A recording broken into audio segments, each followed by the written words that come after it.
Mes chers compatriotes, le 30 juin de chaque année est un moment légitime pour nous tous de célébrer l'accession de notre pays à la souveraineté nationale et internationale.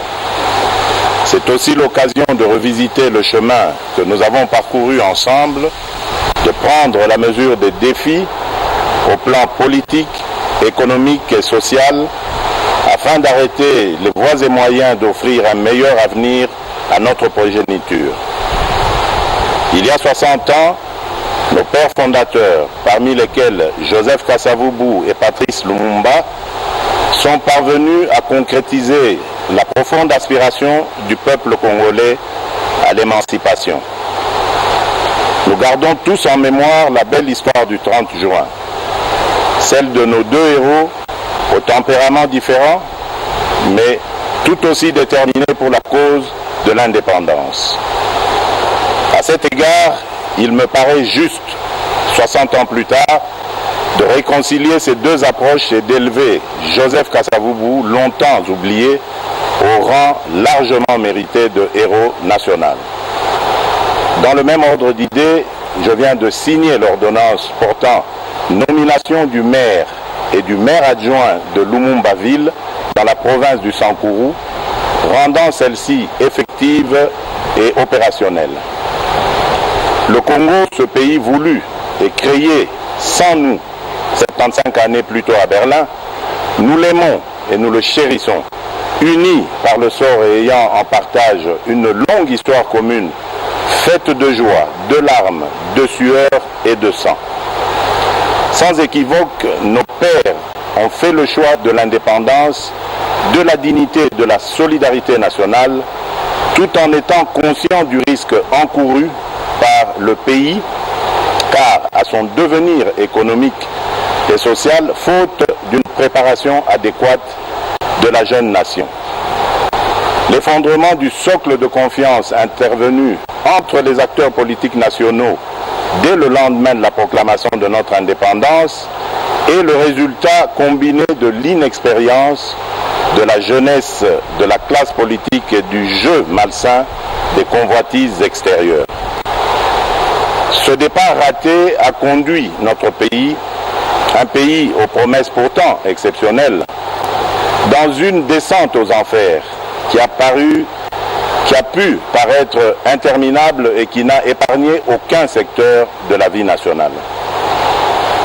Déjà avant l'indépendance, dans son discours visionnaire d'Accra en décembre 1958, Patrice Lumumba nous invitait à nous opposer de toutes nos forces à la balkanisation du territoire national sous quelque prétexte que ce soit. Effectivement, comme un serpent de mer, la menace de la balkanisation aura traversé l'histoire de ces 60 dernières années, la rendant tumultueuse et trouble sous l'instigation de puissances extérieures en complicité avec des enfants du pays et des pays voisins. Loin de briser notre volonté de vivre ensemble, je voudrais que les menaces contre notre pays raffermissent les liens historiques et le sentiment patriotique qui font de nous les fils et les filles de la grande nation congolaise au cœur de l'Afrique. Très chers compatriotes, au combat pour l'indépendance s'est substitué un combat pour la démocratie, les libertés fondamentales et le progrès social, comme si, après l'indépendance, le peuple du Congo avait troqué une soumission externe contre une soumission interne. 60 ans durant, malgré les vicissitudes et leur cortège de conséquences douloureuses, notre patrie est restée une et indivisible. Je sais gré à toutes les filles et à tous les fils de la République qui ont lutté jusqu'au sacrifice suprême dans leur détermination à préserver l'intégrité de notre territoire, l'unité nationale et les droits humains. Je n'oublie personne. Je pense à nos vaillants officiers et soldats qui travaillent nuit et jour dans des conditions extrêmement difficiles. pense à nos mamans et nos sœurs martyrisées dans leur chair. Je pense à nos enfants victimes des conflits, à arracher le simple droit d'espérer. Je pense à nos classes laborieuses, à nos paysans, à tous ceux qui chaque matin affrontent des difficultés de tout genre pour subvenir aux besoins de leur famille. Je pense à l'ensemble de nos forces vives, et en particulier tous les combattants et martyrs de la démocratie, qui, dans la suite d'Étienne Tshisekedi d'heureuse mémoire, ont affronté les répressions les plus sanglantes, les plus barbares, depuis les temps forts de la guerre froide jusqu'à la veille des élections de décembre 2018. Je pense à nos filles et à nos fils, lâchement abattus dans les rues de nos villes et de nos villages, jusqu'à l'intérieur des églises ainsi profanées. Je n'oublie personne, je n'oublie rien, aucune douleur, aucun déchirement ne doit être oublié. Au nom de l'ensemble du peuple congolais, je m'incline une fois de plus devant leur bravoure. Leur héroïsme nous a permis de franchir une étape importante dans notre marche vers l'instauration d'une nation respectueuse de la personne humaine et du caractère sacré de la vie. Mes très chers compatriotes, à vous tous, mes amis, qui avez lutté sans relâche à nos côtés, je vous demande de faire de ce 30 juin 1960 une date illustre que vous garderez ineffaçablement gravée dans vos cœurs. Une date dont vous enseignerez avec fierté la signification à vos enfants pour que ceux-ci, à leur tour, fassent connaître à leurs fils et à leurs petits-fils l'histoire glorieuse de notre lutte pour la liberté. Cet appel prophétique lancé par Patrice Emery Lumumba le 30 juin 1960, je vous demande de le graver indélébile dans votre conscience, car plus que jamais, il demeure d'actualité. Dans sa longue quête pour la démocratie et l'état de droit, notre peuple a enduré les pires atrocités, crimes contre l'humanité et pillage de ses ressources. Aujourd'hui, 60 années plus tard, le devenir de la nation est toujours entre les mains d'une classe politique, toutes tendances confondues, qui demeure versatile et qui peine à arracher la nation du cercle vicieux de l'instabilité et de la pauvreté. Jugez vous-même de notre héritage commun 60 ans après. Alors que le revenu moyen par habitant était de 1000 $ américains en 1960, il est estimé à 400 $ américains aujourd'hui, en termes constants. Autrement dit, le Congolais moyen a perdu 60% de sa richesse au cours des 60 dernières années. Notre pays est paradoxalement aujourd'hui l'un des pays les plus pauvres du continent, alors qu'il fut l'un des plus riches il y a 60 ans. Notre réseau routier ne représente plus que 10% de ce qu'il était en 1960 et le réseau ferroviaire que 20%. Mes chers compatriotes, au lendemain de mon accession à la magistrature suprême, me conformant à mes obligations constitutionnelles et m'acquittant de mon devoir de redevabilité, j'ai prononcé le 13 décembre 2019 un discours sur l'état de la nation devant les chambres du Parlement réunies en congrès. Devant les honorables députés et sénateurs, j'ai eu l'honneur et la fierté de faire un tour d'horizon complet des principaux secteurs de la vie nationale autour des actions prioritaires de mon quinquennat contenues dans le programme du gouvernement.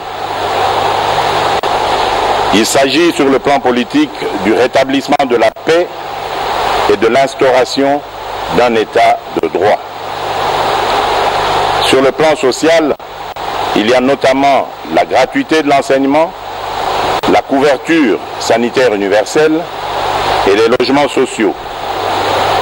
Sur le plan économique, la priorité a été donnée à l'accès à l'électricité et à l'eau potable, aux infrastructures et à la transformation structurelle de l'économie par sa diversification. Mes chers compatriotes, au moment où nous célébrons le 60e anniversaire de notre indépendance, je note que des pas importants ont été franchis. À l'est du pays, au nord et au sud Kivu, les groupes armés locaux et étrangers ont subi ces derniers mois une forte pression et enregistré de lourdes pertes. Plusieurs combattants issus de leur rang ont été soit capturés, soit démobilisés ou arrêtés, soit rapatriés dans leur pays d'origine. Les ADF sont à ce jour nettement affaiblis et délogés de tous leurs sanctuaires dans le territoire de Béni. L'armée réussit à déjouer plusieurs attaques terroristes de cette force du mal qui, de manière très isolée, mène des attaques ciblées contre les populations civiles.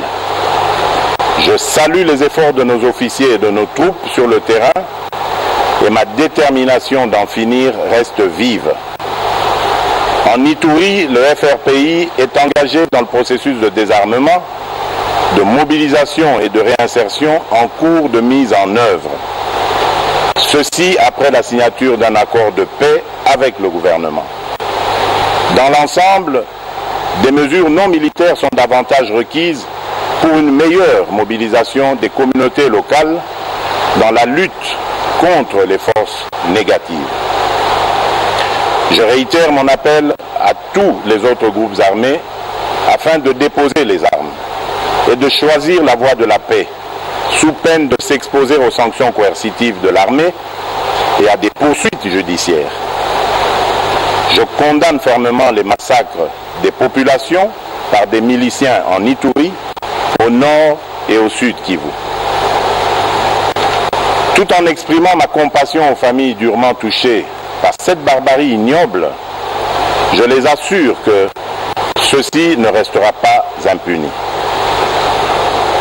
Chers compatriotes, comme je m'y étais engagé, l'établissement d'un état de droit est en marche dans notre pays. Le citoyen congolais a retrouvé la pleine jouissance de ses libertés fondamentales, de manifester, de résider dans son pays, de ne pas être arrêté pour des raisons politiques. La justice recouvre peu à peu son indépendance. Les avancées enregistrées l'ont été au prix de sacrifices extrêmes.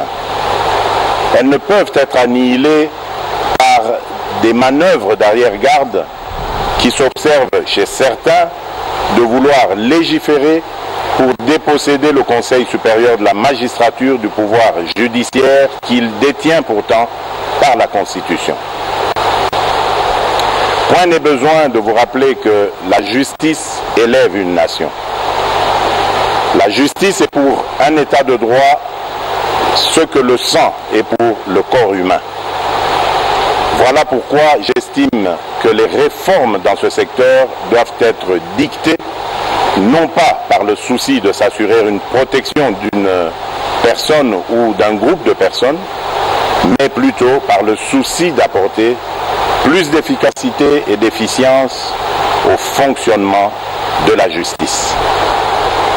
En considération de ces éléments, je n'accepterai sous aucun prétexte des réformes dans ce secteur qui, par leur nature et contenu, viendraient porter atteinte à des principes fondamentaux régissant la justice telle que prévue dans notre Constitution, notamment l'indépendance du pouvoir judiciaire, du pouvoir législatif et du pouvoir exécutif, le pouvoir régalien de nomination des magistrats, la gestion du pouvoir judiciaire confiée au Conseil supérieur de la magistrature et bien d'autres. Je m'étais également engagé à rendre l'enseignement de base obligatoire et gratuit pour tous. À ce jour, fréquenter l'école est devenu une réalité pour nos enfants, quelles que soient leurs conditions sociales. En effet, jusqu'à la rentrée de 2019, notre pays était l'un des derniers au monde où l'école primaire était encore payante. Les parents finançaient les 2/3 des coûts de scolarité et 4 millions d'enfants n'étaient pas scolarisés en 2018 parce que les parents devaient choisir entre les nourrir ou les faire étudier. Depuis que nous avons lancé cette grande réforme pour la gratuité, 2,5 millions d'enfants supplémentaires ont pu retrouver le chemin de l'école. Cependant, cet engouement salutaire met en exergue 2 autres importants défis que nous devons relever. Celui des infrastructures d'accueil et celui de la qualité de l'enseignement. Quelles qu'en soient les difficultés, nous sommes sur la bonne voie et nous restons déterminés. Nous pouvons nous réjouir de bénéficier du concours sans précédent de la solidarité internationale pour la prise en charge de cette réforme dont le coût est supérieur à $1 milliard par an. Mais il nous faudra davantage mobiliser nos ressources internes à travers l'impôt pour soutenir à long terme l'éducation de nos enfants. Il s'agit d'une responsabilité collective et prioritaire qui doit interpeller chaque citoyen. J'ai également pris l'engagement de mettre un terme à l'impunité pour donner un sens à la lutte contre la corruption et les antivaleurs, car celles-ci sont à la base de presque tous les maux dans les différents secteurs de la vie nationale. Quelques mois après mon avènement, des ministres du gouvernement central et des ministres provinciaux ont été suspendus de leurs fonctions, déférés devant la justice et condamnés pour des faits de corruption et d'abus d'autorité. Aussi, ai-je à cet égard créé par ordonnance datée du 28 mars dernier une agence de prévention et de lutte contre la corruption, en abrégé APLC, qui a pour mission de prévenir et de lutter contre la corruption qui gangrène le pays en amont de l'action des institutions judiciaires. Sur le plan économique, j'ai fait de l'accès à l'électricité une priorité. Plusieurs projets publics et privés sont en cours de démarrage, notamment une centrale solaire de 1000 MW à Kinshasa et d'autres à l'intérieur du pays. En outre, au-delà des conférences et débats publics sur la question, le méga projet du Grand Tinga est au cœur des transactions susceptibles de lui donner un coup d'accélérateur inespéré. Mes chers compatriotes, le courage, disait Jaurès, c'est d'aller à l'idéal et de comprendre le réel. Notre pays a failli à son devoir de donner à la jeunesse une perspective crédible, autre que de vouloir s'agglutiner au sein des institutions politiques et publiques, comme si leur avenir n'existait qu'en faisant de la politique. En 60 années, nous avons progressivement laissé notre classe politique se transformer en une sorte de mafia. Et nous en avons fait le principal modèle de réussite pour cette jeunesse. Il est temps de changer de paradigme et de créer les conditions qui permettront à nos jeunes de devenir les principaux créateurs de richesses dans notre pays. Cette jeunesse talentueuse, pleine d'énergie et avide de savoir, pour laquelle nous avons engagé le pays dans la transformation digitale à travers l'ambitieux plan national du numérique Horizon 2025. Depuis l'indépendance jusqu'à ce jour, notre pratique de la politique a eu pour principal effet de diluer l'efficacité, de diluer les responsabilités et au final de desservir au lieu de servir. La lutte contre l'impunité, contre la corruption et les antivaleurs constituent les éléments centraux de ma stratégie, sans lesquels tout réel espoir de changement est impossible. Mais dès lors que nous avons en toute conscience choisi de privilégier la réconciliation nationale pour mieux construire l'avenir et préserver la paix, la lutte contre l'impunité ne doit en aucun cas se transformer en vengeance ni en chasse aux sorcières.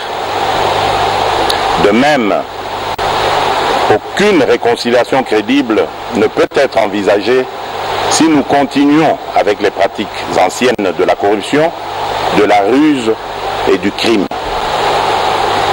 L'engagement que j'ai pris devant vous, devant ma conscience et devant Dieu, c'est de donner la chance à tous les Congolais, sans exclusive, d'envisager l'avenir en toute liberté et en toute quiétude, mais sur de nouvelles bases morales.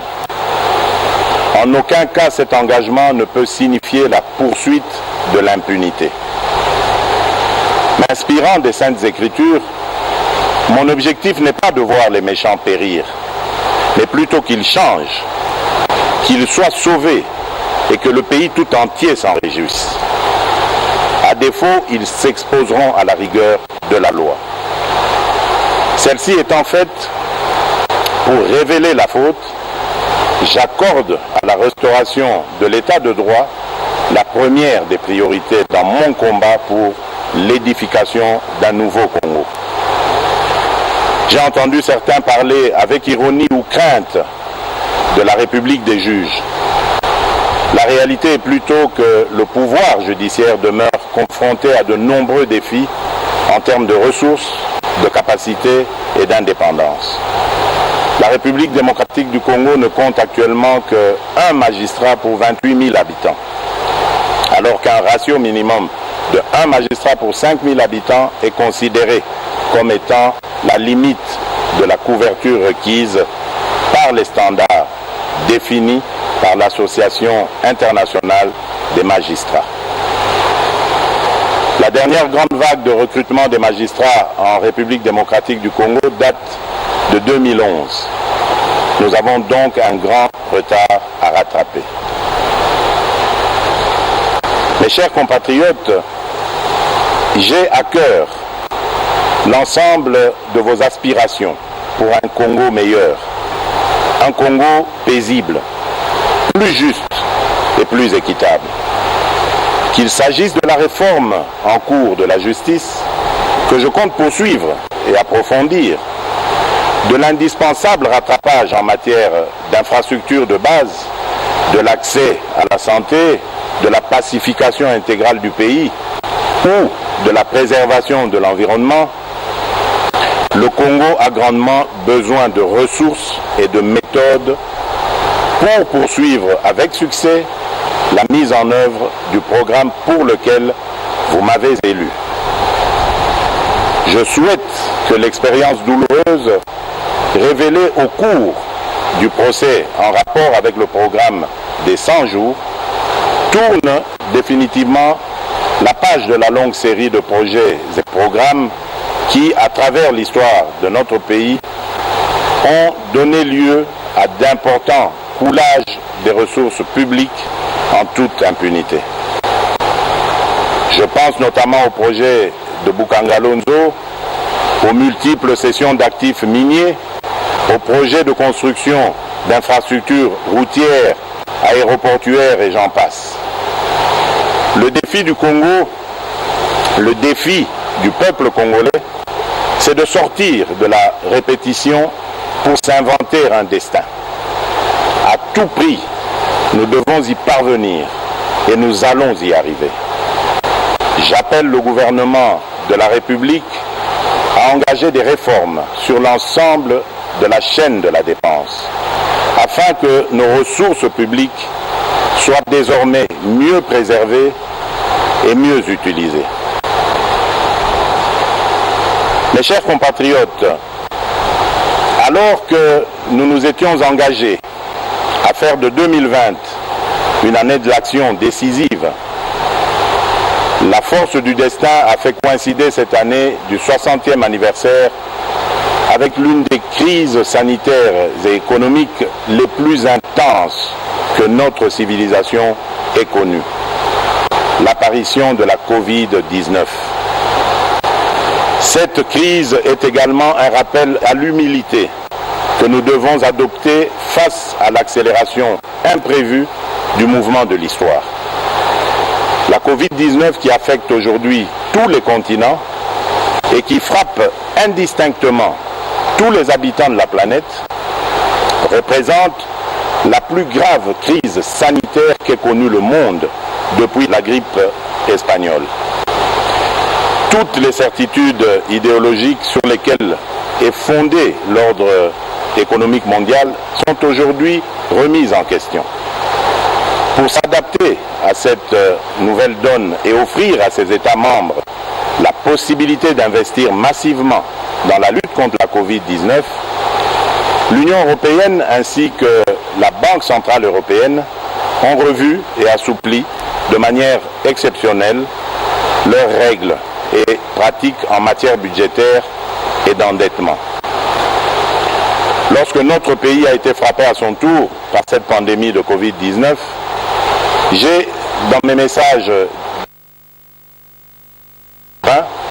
annoncé de prévention et de protection contre ce virus, en même temps que j'ai déclaré l'état d'urgence conformément aux dispositions pertinentes des articles 85, 144 et 145 de notre Constitution. La pandémie du coronavirus nous a une fois de plus rappelé à quel point nous étions dépendants de l'extérieur et combien nous pouvions être vulnérables à cause d'un système de santé déficient.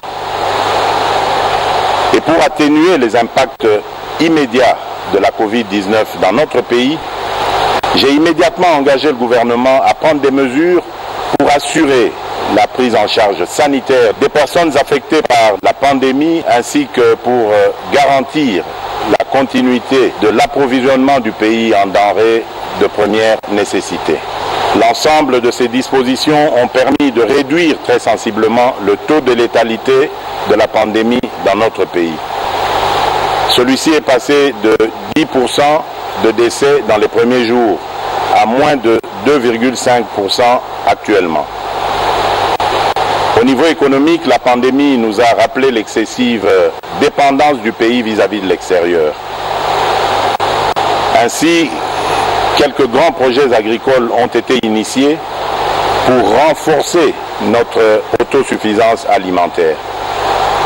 33 000 hectares à travers le pays ont été affectés aux cultures vivrières et commencent à produire leurs premiers résultats, dont 3 000 tonnes de riz à Kimpese, 4 000 tonnes de paddy à Nkuni. Nous attendons de récolter et transformer bientôt le manioc planté sur 800 hectares à Wangata. Afin de consolider cet élan sur les plans sanitaires et économiques, j'ai lancé le 18 juin 2020 un programme multisectoriel d'urgence dont le coût est estimé à 2,6 milliards de dollars américains.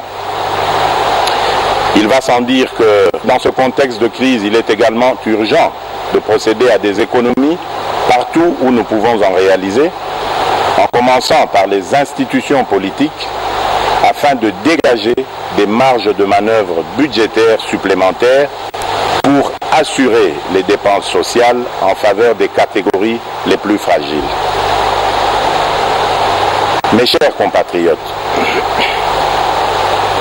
à sa création, en marge de la conférence de Berlin en 1885, notre pays a été baptisé État indépendant du Congo. Loin de pouvoir caractériser la souveraineté des peuples qui y habitaient et qui venaient d'être soumis à un régime de colonisation, cette dénomination a symbolisé la volonté de son propriétaire d'alors, le monarque belge Léopold II, de transformer notre pays naissant en zone de libre-échange économique au profit des puissances occidentales de l'époque. C'est ainsi que notre pays a toujours été un centre d'enjeux planétaires qui le dépasse, au point que c'en est devenu son ADN, la source de ses joies et de ses peines. C'est pourquoi, tirant les leçons de l'histoire, j'ai résolument engagé la République dans la voie de l'ouverture internationale, dans l'unique but de préserver les intérêts supérieurs de mon pays et de mon peuple. C'est dans ce contexte que j'estime nécessaire que notre histoire commune avec la Belgique et son peuple soit racontée à nos enfants en République démocratique du Congo ainsi qu'en Belgique sur la base d'un travail scientifique réalisé par les historiens des deux pays. Mais le plus important pour l'avenir, c'est de bâtir des relations harmonieuses avec la Belgique, parce qu'au-delà des stigmates de l'histoire, les deux peuples ont su construire une relation forte que j'ai pu vivre personnellement lors de mon exil en Belgique, mon autre Congo. C'est ainsi que, n'eût été la pandémie de la Covid-19, j'avais prévu de commémorer les 60 ans de notre indépendance ici à Kinshasa, avec comme invité spécial le roi Philippe de Belgique, qui, tout comme moi, cherche à renforcer les liens entre nos deux pays sans renier notre passé commun, mais dans l'objectif de préparer un avenir radieux et harmonieux au profit de nos deux peuples. J'ai parcouru le monde durant ces 17 derniers mois pour porter mon message, que dis-je, notre message, celui de l'aspiration du peuple congolais à la paix, une paix sincère et durable avec tous, dans le cadre d'une coopération économique fondée sur des intérêts mutuels bien compris. J'ai reçu partout un accueil enthousiaste, parfois au-delà de mes attentes. Et la voix de la République démocratique du Congo dans le concert des nations compte désormais plus qu'avant. Notre pays, naguère victime de guerres d'agression, assure désormais des médiations de paix et offre ses bons offices, notamment entre l'Égypte et l'Éthiopie, en rapport avec le différend relatif aux eaux du bassin du Nil, ou encore aux côtés de l'Angola, pour la recherche de la paix entre le Rwanda et l'Ouganda dans l'intérêt de la paix dans l'ensemble de la sous-région des Grands Lacs. Mes nombreux déplacements ont également hissé la coopération au développement en faveur de la République démocratique du Congo à un niveau sans précédent. Rien que pour la Banque mondiale et le Fonds monétaire international, depuis février 2019 jusqu'à ce jour, notre pays a mobilisé plus de 3,4 milliards de dollars en dons et en prêts approuvés par ces deux institutions, desquels environ 1 milliard ont déjà été décaissés.